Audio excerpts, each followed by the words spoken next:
2023 na kung saan sa ngayon ay lumalakas na po ang bugso ng hanging amihan o yung tinatawag po natin na northeast monsoon,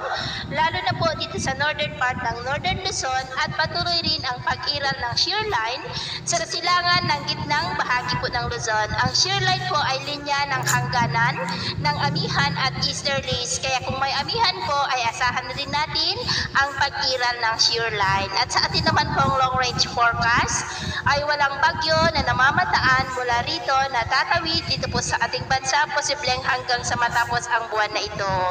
At sa lagay ng ating panahon ngayon, dahil sa amihan at shear line, ay maulap ang kalangitan na may mga pulupulong pag-ulan sa malaking bahagi po ng northern Luzon, lalo na dito sa may Cagayan Valley, kasama po ang Bicol Region, ilang bahagi ng Cordillera, Ilocos Region, Metro Manila, Bulacan, Polillo Island, Catanawan, at maulap na kalangitan rin with isolated light rain sa ilang bahagi naman ng Mindoro Provinces, Panay Island, Negros,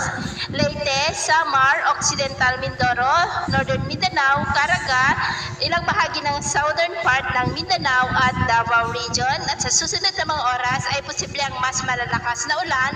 sa ilang bahagi ng northern Luzon, lalo na po dyan sa may Benguet, Mountain Province, at posible rin ang mga pag-ulan sa ilang pang bahagi ng southern Luzon, ilang bahagi ng Kabisayaan at Mindanao. At sa atin naman pong mga baybayin, dahil po sa paglakas na bugso ng amihan, ay iwasan na po muna natin ang papalaot, lalo na po sa mga baybayin ng isla ng extreme northern Luzon, lalo na po sa Batanes, dahil ang mga alon dyan